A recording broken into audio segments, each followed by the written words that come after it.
Bismillahirrahmanirrahim. Dear students, Assalamu alaikum and welcome to Paradise College. Dear students, आज हम गाज law की third application को डिस्कस करेंगे और इससे पहले दो एप्लीकेशंस आप गाज लॉ की पढ़ चुके हैं। गाज लॉ एक वास्ट सब्जेक्ट है, इसकी एप्लीकेशन की एक वास्ट डाइवर्सिटी है। हम उन्हीं एप्लीकेशंस को डिस्कस कर रहे हैं जो आपके सिलेबस में है। तो आज हमारी थर्ड और लास्ट एप्लीकेशन है और इसमें हमने इलेक्ट्रिक फील्ड इंटेंसिटी फाइंड करनी है between opposite charged parallel plates. तो आइए बाकायदा तौर पर अपने लेक्चर की तरफ चलते हैं। स्टूडेंट्स, ये टाइटल नेम आपको नजर आ रहा है, electric field intensity between opposite charged parallel plates. और इसके क्वेश्चन की स्टेटमेंट भी देख लीजिए।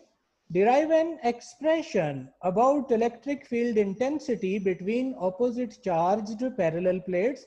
मैं आपको ये प्लेट्स अभी दिखाता हूं, लेकिन पहले स्टेटमेंट देख लीजिए कि दो मेटल की प्लेट्स हैं जिन पे ऑपोजिट चार्ज है, यानी एक पे पॉजिटिव और एक पे नेगेटिव, और इनके दरमियान इलेक्ट्रिक फील्ड की शिद्दत आपने फाइंड करनी है और यूजिंग गाज लॉ करना है। इसको मींस के गाज लॉ को यूज करते हुए, और यूज करने का तरीका सारा आप इससे प्रीवियस लेक्चर्स में देख चुके हैं, यहाँ भी आपको बताया जाएगा।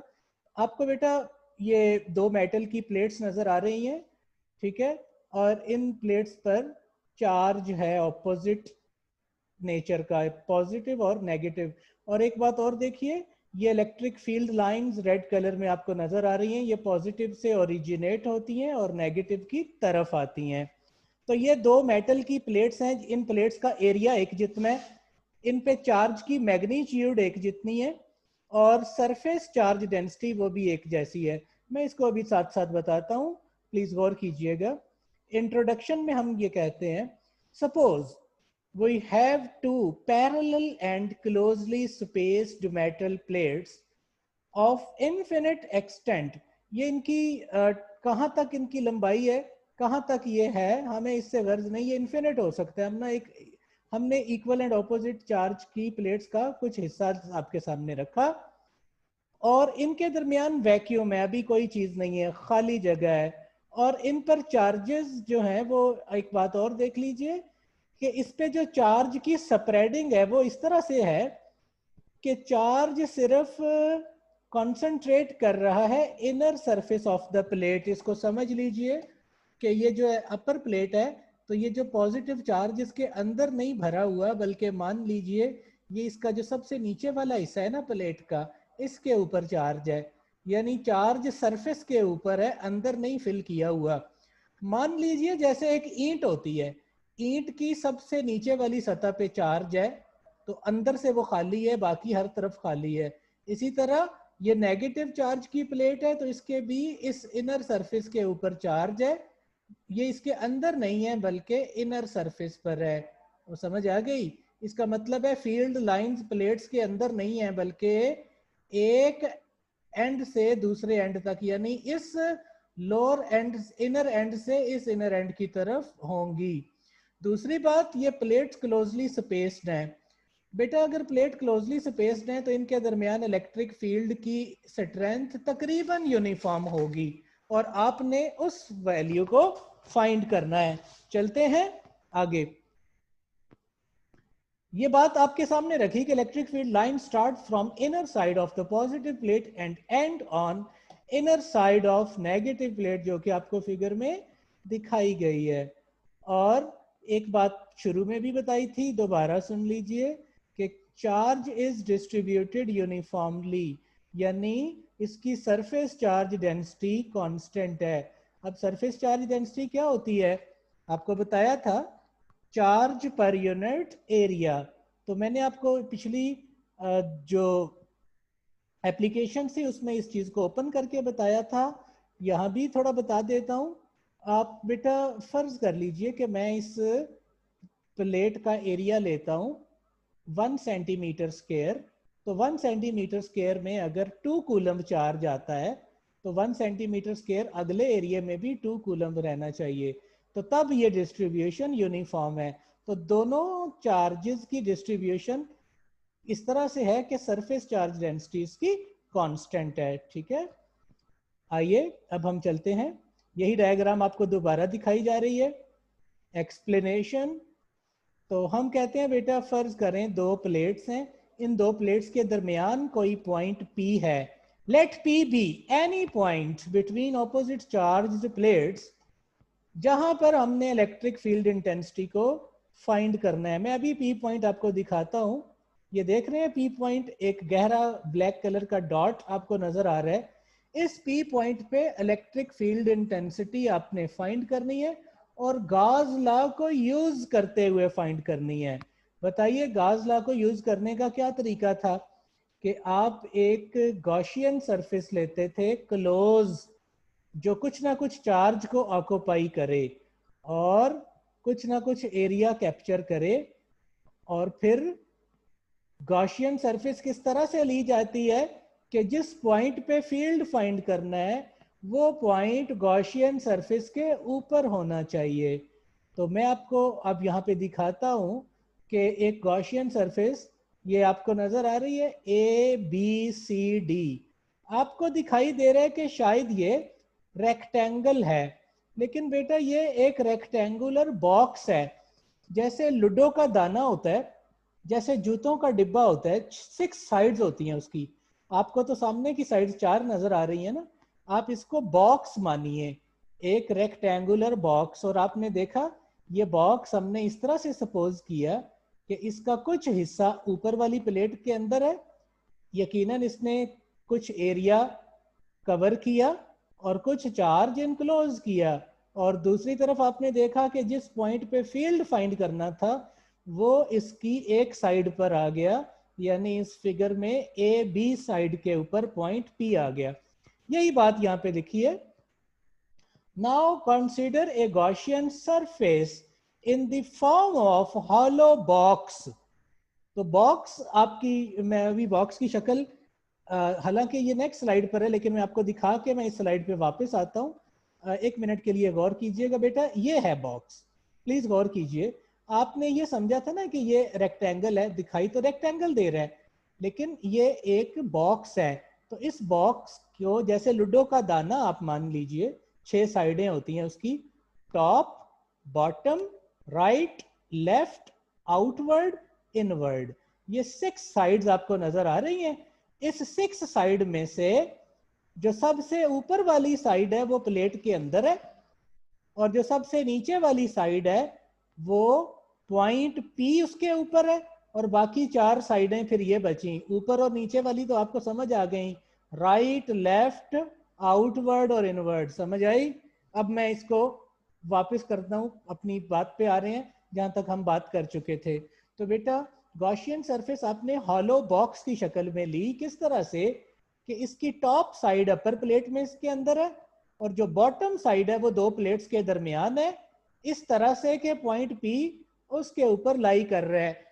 आई थिंक आपको याद होगा गाउस लॉ को यूज करने का तरीका इलेक्ट्रिक फील्ड इंटेंसिटी फाइंड करने के लिए। तो बेटा गॉसियन सरफेस कैसे ली जाती है मैं इसको प्रीवियस आर्टिकल्स में स्लाइड पे बता भी चुका हूँ, क्वेश्चन में भी बना के दिखा चुका हूँ कि आपने गॉसियन सरफेस इस तरह से सपोज करनी है कि पॉइंट उस सरफेस के ऊपर आना चाहिए। कौन सा पॉइंट? जिस पर इलेक्ट्रिक फील्ड इंटेंसिटी हमने फाइंड करनी है। सो आप एक बात देखते हैं बच्चों, सिग्मा किसके बराबर है? Charge per unit area. तो यहां से चार्ज की वैल्यू सिग्मा इंटू ए आ गई। यहां पर कुछ बच्चे कंफ्यूज हो जाते हैं, वो समझते हैं कि शायद आपने जो इस इक्वेशन में क्यू चार्ज दिखाया है तो शायद ये टोटल चार्ज है। नहीं, ये बेटा टोटल चार्ज नहीं है, ये वो चार्ज है जो गॉसियन सरफेस के अंदर है। इसका मतलब है ये जो कैपिटल ए हमने लिया है ये टोटल प्लेट का एरिया नहीं है, बल्कि ये वो एरिया है जो गॉसियन सरफेस ने ऑक्यूपाई किया है। मैं आपको दिखाऊं कि ये आप देखेंगे कि गॉसियन सरफेस का बेटा ये हिस्सा, ये वाला इलाका, ये वाला रीजन प्लेट के अंदर है, तो इसने प्लेट का एरिया ऑक्यूपाई किया है। तो और इसके अंदर कुछ ना कुछ चार्ज भी इनक्लोज हुआ है। सो क्यू वो चार्ज है जो इनक्लोज है और ए वो एरिया है जो ऑक्युपाइड है। मीन्स के क्रॉस मल्टीप्लाई करेंगे तो Q is equal to sigma A. This is the charge enclosed inside the Gaussian surface. यानी ये जो हमारी रेक्टेंगुलर बॉक्स की गॉसियन सरफेस थी, इसके अंदर कितना चार्ज इसने घेरा है, सिग्मा ए। और ए टोटल एरिया नहीं बल्कि वो एरिया है जो ऑक्युपाई किया गया। समझ लिया आपने? अब मैं आपको इसको नेक्स्ट स्लाइड में भी ये चीज मजीद क्लियर कर दूंगा। तो बेटा इनक्लोज चार्ज आपके पास आ गया। बताइए गाज लॉ क्या कहता है? किसी भी क्लोज सरफेस का फ्लक्स 1/ε0 टाइम्स चार्ज इनक्लोज के बराबर होता है। तो ये चार्ज इनक्लोज है, इसको आप यहाँ पे पुट कर दीजिए। जब आप पुट करेंगे तो आपके पास गॉसियन सरफेस के फ्लक्स की वैल्यू आएगी 1/ε0 और charge enclose sigma A. This is equation number 1। ये इक्वेशन नंबर 1, बाद में हम इससे के साथ रिजल्ट कंपेयर करेंगे। तो इक्वेशन नंबर 1 के बाद अब हम नेक्स्ट स्लाइड पे बच्चों जा रहे हैं। यही डायग्राम अब आपके सामने बनी हुई है। इसमें बेटा ये गॉसियन सरफेस किस तरह की थी मैंने आपको दिखा दी कि ये अपर पार्ट है, प्लेट के अंदर है। ये लोअर पार्ट है जिस पर पॉइंट P मौजूद है। बाकी 4 साइडें आपके सामने हैं। अब बेटा मुझे ये बताइए कि अगर हम इस पूरी गॉसियन सरफेस का फ्लक्स फाइंड करने की बात करें तो आपको दिखाई दे रहा है कि जो फील्ड लाइंस हैं रेड कलर में ऊपर से नीचे को आ रही हैं। ठीक है, तो जब इस गॉसियन इसके अंदर से गुजरेंगी तो आप देखेंगे कि फ्लक्स 6 साइडों में से किस साइड का 0 होगा और किस साइड का मैक्सिमम होगा, जरा चेक कर लीजिए। मैं इसको सिंपली एक सेंटेंस में दिखाता हूं। Now we calculate flux through Gaussian surface by using this formula. This is the flux by definition. तो हमें एक बात नजर आ रही है और आपको बच्चों आपकी कॉमन सेंस है क्लियर होनी चाहिए कि बेटा प्लीज गौर करना। मैं आपको 4 साइड्स दिखाता हूं। जैसे ये राइट साइड है तो क्या इसके अंदर से कोई लाइन गुजरेगी? बिल्कुल नहीं, क्योंकि लाइंस तो ऊपर से नीचे को आ रही हैं। सिर्फ इस नीचे वाली सरफेस में से गुजरेंगी, क्योंकि इस साइड, ये वाली साइड फील्ड लाइंस के पैरेलल है, ये वाली साइड भी फील्ड लाइंस के पैरेलल है, ये पीछे वाली साइड ये भी पैरेलल है, ये भी। इन चारों के वेक्टर एरियाज परपेंडिकुलर होंगे। ठीक है, तो जरा देखिएगा 6 में से 4 साइड्स तो वैसी हैं कि जिनके फेसेस का जो फ्लक्स है वो 0 होगा, क्योंकि फील्ड लाइंस इन फेसेस के पैरेलल हैं। और बेटा जो सरफेस फील्ड लाइंस के पैरेलल हो उसका वेक्टर एरिया हमेशा फील्ड लाइंस के परपेंडिकुलर होता है और उसका फ्लक्स हमेशा 0 होता है। तो 6 में से 4 साइडें, राइट, लेफ्ट, आउटवर्ड, इनवर्ड, ये 4 साइडों का फ्लक्स तो 0 हो गया। अब रह गई 2, अपर और लोअर। तो बेटा अपर सरफेस का भी फ्लक्स 0 होगा। उसकी वजह क्या है कि अपर सरफेस जो है वो प्लेट के अंदर गुजर रही है। अपर सरफेस जो है वो प्लेट के अंदर है, जबकि चार्ज, इधर देखें, चार्ज बेटा इनर साइड पर कंसंट्रेट कर रहा है। तो ये जो ये वाली सरफेस है इसके अंदर भी कोई चार्ज नहीं होगा। इसका मतलब है ये प्लेट के अंदर है, इसके अंदर से भी कोई लाइन नहीं पास करेगी। तो 6 में से 5 साइड्स का फ्लक्स 0 हो गया। Right, left, outward, inward and top side. सिर्फ ये बॉटम साइड बची। तो इस साइड की बात करें तो फील्ड लाइंस इसमें से मैक्सिमम पास करेंगी। सो इस बॉटम सरफेस का फ्लक्स मैक्सिमम होगा। इसका एंगल आएगा ई ए कॉस 0। ए ई और वेक्टर एरिया के दरमियान एंगल कॉस 0 बच्चों 1 होता है, तो फ्लक्स आ गया ई ए। अब मैं आपको बताऊं कि 6 में से 5 का फ्लक्स 0 था, तो टोटल गॉसियन सरफेस का फ्लक्स ई ए हुआ। ओके, अब इस इक्वेशन 2 को इक्वेशन नंबर 1 के साथ कंपेयर करने लगे हैं। आपने गौर करना है, जब आप कंपेयर करेंगे 1 और 2 को तो ई ए इज इक्वल टू ये आपकी इक्वेशन 1 का जो प्रीवियस रिजल्ट था, ये आपके सामने इसको पुट किया। एरिया दोनों तरफ से कैंसिल होगा, तो इलेक्ट्रिक फील्ड इंटेंसिटी की वेक्टर फॉर्म क्या आएगी? Sigma over epsilon naught into r unit vector. और आर यूनिट वेक्टर डायरेक्शन को बताता है, तो आपको नजर आ रहा है ये लाइंस पॉजिटिव से नेगेटिव की तरफ होंगी। So unit vector is r cap is a unit vector directed from positive to negative plate. अब बच्चों, अगर हम प्लेट नीचे वाली को पॉजिटिव लेते हैं, ऊपर को नेगेटिव, तो फील्ड लाइन नीचे से ऊपर को होनी थी, तो ये हमेशा पॉजिटिव से नेगेटिव की तरफ होगा। इसके साथ मैं आपको एक बात और बताऊं, प्लीज गौर कीजिएगा कि अगर बेटा पी पॉइंट और इस अपर प्लेट के दरमियान कोई डाइलेक्ट्रिक मीडियम रख दें, तो क्या इलेक्ट्रिक इंटेंसिटी उतनी ही रहेगी या डिक्रीज हो जाएगी? क्योंकि ये बात हम डिफरेंट लेक्चर्स में करते आए हैं, तो मैं इसका आंसर आपसे चाहूँगा कि आप मुझे दें कि ये तो वो केस था जब वैक्यूम था, लेकिन अगर यहाँ पे कोई प्लास्टिक रख दें, कोई लकड़ी रख दें, कोई बर्फ़ का छोटा सा ब्लॉक रख दें, तो क्या electric field intensity P point पे उतनी रहेगी? बिल्कुल नहीं, बल्कि इसकी वैल्यू एप्सिलॉन नॉट के साथ एप्सिलॉन आर आ जाएगा, तो ये डिक्रीज हो जाएगी। एक तो ये इंपॉर्टेंट पॉइंट था।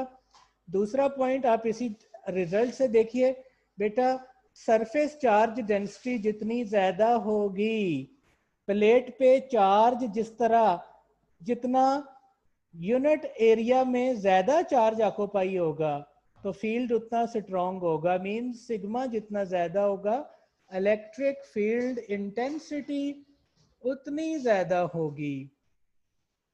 तो मैं उम्मीद करता हूं बच्चों कि ये लेक्चर आपको बहुत अच्छे अंदाज में क्लियर हुआ होगा। अब आपको मैं एक नज़र इसका दिखा देता हूं स्लाइड्स को, कि हमारे पास equal and opposite charge plates हैं जो क्लोजली स्पेस्ड हैं। फील्ड लाइंस रेड कलर में नज़र आ रही हैं, पॉजिटिव से ओरिजिनेट नेगेटिव की तरफ। इंट्रोडक्शन में ये बातें आपको बताई, और इनके दरमियान वैक्यूम है, और चार्जेस इनर सरफेस पे कॉन्सेंट्रेट कर रहा है, प्लेटों के अंदर चार्ज फिल नहीं किया हुआ। ठीक है, अपर या लोअर, जैसे मैंने ईंट वाली मिसाल से आपको बताया था। तो लाइंस पॉजिटिव एंड से नेगेटिव एंड की तरफ जाती हैं। फिर क्या कहा कि चार्ज यूनिफॉर्मली डिस्ट्रीब्यूटेड है, सिग्मा इसके लिए कांस्टेंट है। नेक्स्ट हमने क्या देखा, हमने कहा कि दो प्लेट्स के दरमियान कोई पॉइंट पी है जहां हमने इलेक्ट्रिक इंटेंसिटी फाइंड करनी है। पी पॉइंट आपको दिखाया गया, इस पॉइंट को किसी गॉसियन सरफेस पे होना चाहिए। रेक्टेंगुलर बॉक्स की गॉसियन सरफेस हमने ली, और ये सरफेस ने कुछ एरिया भी कैप्चर किया है, कुछ चार्ज भी कैप्चर किया है, इनक्लोज किया है। आपको दिखाई दे रहा है अपर पार्ट प्लेट के अंदर है, लोअर पार्ट पी पॉइंट पर है, जिस पर फील्ड आपने फाइंड करना है। ये बात आपके सामने लिखने के बाद हमने कहा कि चार्ज इनक्लोज की वैल्यू को फाइंड करें, और गॉस लॉ के अंदर इस रिजल्ट को पुट किया। ये इक्वेशन नंबर 1 आ गई। फिर हमने इसी गॉसियन सरफेस का फ्लक्स फाइंड करना है। ये गॉसियन सरफेस 6 साइड्स वाली दिखाई, upper, lower, right, left, inward and outward. तो बेटा अपर सरफेस तो प्लेट के अंदर है, लोअर सरफेस पॉइंट पी पर है, बाकी 4 साइड्स हैं। आप देखेंगे हर एक का फ्लक्स इस फार्मूले से पहले फाइंड करेंगे। हमें पता है कि 4 साइड्स का फ्लक्स 0 है, क्योंकि 4 साइड्स राइट, लेफ्ट, आउटवर्ड और इनवर्ड, ये साइड फील्ड लाइंस के पैरेलल हैं। इनके वेक्टर एरियाज परपेंडिकुलर होंगे, cos 90 रिजल्ट 0 आएगा। तो अपर सरफेस का फ्लक्स वो भी 0 होगा। वजह आपको बता दी कि ये फील्ड लाइंस यहाँ से कोई पास नहीं कर रही, सिर्फ बॉटम सरफेस पे फ्लक्स होगा जो कि मैक्सिमम होगा EA। तो टोटल सरफेस का फ्लक्स EA आ गया। इक्वेशन नंबर 2, 1 और 2 को कंपेयर किया, रिजल्ट आ गया, वेक्टर फॉर्म लिखी, यूनिट वेक्टर की डायरेक्शन बताई। ये बेटा आपके सामने, और फिर पॉइंट पी और डाइलेक्ट्रिक मीडियम की बात हमने की। ये सारी बातें अब आपको क्लियर बहुत अच्छे से उम्मीदें हो गई होंगी। तो प्यारे बच्चों, ये लेक्चर आपका कंप्लीट होता है, तो नेक्स्ट हमारा एक छोटा सा शॉर्ट क्वेश्चन है। तो हम उसको अलग आर्टिकल में नहीं आपको बता रहे, या आपको हम इसको अलग से अगर क्वेश्चन बनाएंगे तो वो बहुत छोटा सा लेक्चर हो जाएगा। तो हमने यही ज़रूरी समझा कि इस शॉर्ट क्वेश्चन को भी आपके इस आर्टिकल का हिस्सा बना दें। तो ये तो क्वेश्चन कंप्लीट होता है। अब हम एक बेटा कंपैरिजन को डिस्कस करने लगे हैं। क्वेश्चन ये आपका दो फोर्सेस के दरमियान कंपैरिजन है, और कंपैरिजन का मैं पहले आपको मतलब बता दूं कि दो चीजों का जब कंपैरिजन किया जाता है तो बेसिकली उनकी सिमिलैरिटीज और उनके डिफरेंसेस दोनों को बताना पड़ता है। मीन्स के हम दो फोर्सेस का अगर कंपैरिजन करेंगे, जैसे मैं अभी दिखाता हूं आपको स्लाइड पे, तो आप बताएंगे इलेक्ट्रिक और ग्रेविटेशनल फोर्स में क्या सिमिलर प्रॉपर्टीज हैं और क्या इनमें डिफरेंसेस हैं। तो आइए शुरुआत करते हैं। कंपैरिजन का आपको मतलब मैंने बता दिया कि आपने दोनों चीज़ों को बताना है। तो बेटा ये कंपैरिजन जो है ना, ये आपके एमसीक्यूज हैं, छोटे छोटे एमसीक्यूज हैं, और आपने इनको बहुत ध्यान से कंसंट्रेट करना है। ग्रेविटेशनल फोर्स और दूसरी तरफ है इलेक्ट्रिक फोर्स। मैं ग्रेविटेशनल फोर्स के लिए डायग्राम आपको दिखाता हूं। दो बॉडीज हैं, m1 और m2 उनके मैसेज हैं, और इनके दरमियान ग्रेविटेशनल फोर्स का formula Newton law of gravitation आपने पढ़ा है, G m1 m2 over r square, और r सेंटर से सेंटर तक का डिस्टेंस है। इसी तरह इलेक्ट्रिक फोर्स या इलेक्ट्रोस्टैटिक फोर्स या कूलम फोर्स दो चार्जेस के दरमियान होती है, और इनके दरमियान में डिस्टेंस हमने r रखा, और कूलम फोर्स का फार्मूला आपने पढ़ा है Fe is equal to K coulomb constant into Q1 Q2 over r square. तो ये फार्मूले और दोनों डायग्राम्स को सामने रखते हुए सबसे पहले हम डिस्कस करेंगे देयर सिमिलैरिटीज। स्टूडेंट्स, सबसे पहले बेटा ग्रेविटेशनल फोर्स एक कंजर्वेटिव फोर्स है। What does it mean? आपको फर्स्ट ईयर में चैप्टर नंबर 4 में ये प्रूफ कराया गया है कि ग्रेविटेशनल फोर्स का वर्क पाथ पे डिपेंड नहीं करता। तो बेटा हर वो फोर्स जो जिसका वर्क पाथ पे डिपेंड ना करे वो कंजर्वेटिव होती है। तो इलेक्ट्रिक फोर्स ये भी कंजर्वेटिव है। ये यहाँ पे इसका बाकायदा कैलकुलेशन तो नहीं है आपके सिलेबस में, लेकिन हम अगले लेक्चर्स में आपको इस तरह के प्रूफ देंगे जिसमें पता लगेगा कि इलेक्ट्रिक फोर्स भी पाथ पे डिपेंड, इसका वर्क भी पाथ पे डिपेंड नहीं करता। ठीक है, पहला ही सिमिलैरिटी हुई कि दोनों कंजर्वेटिव हैं।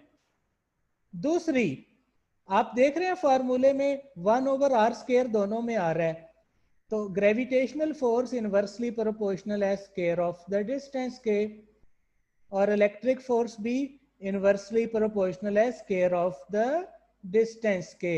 इसका मतलब भी मैं आपको एक एग्जांपल से बता दूं, अगर हम फासला डबल कर दें तो दोनों फोर्सेस 4 गुना कम हो जाएंगी, क्योंकि डिस्टेंस को आप अगर डबल करेंगे तो 2 का स्क्वायर 4, तो दोनों फोर्सेस 4 गुना कम हो जाएंगी। समझ गए? अगर ट्रिपल कर दें तो 9 गुना कम हो जाएंगी। तो ये भी सिमिलैरिटी थी। थर्ड है इट इज एम्पिरिकल। ये आपकी बुक के लेवल पे कम ही डिस्कस होगा, and it is also empirical. बेटा ये नेचर की फोर्स है। क्यों? ग्रेविटेशनल फोर्स डायरेक्टली प्रोपोर्शनल है प्रोडक्ट ऑफ मैसेज के, तो आपको बताया था this is empirical, this is law of nature. Empirical हर उस चीज को कहते हैं जो एक्सपेरिमेंटली वेरीफाई हो लेकिन साइंटिफिकली उसकी कोई एक्सप्लेनेशन या रीजनिंग ना हो। तो याद रखें, न्यूटन का लॉ ऑफ ग्रेविटेशन और कूलम लॉ ये दोनों एम्पिरिकल हैं।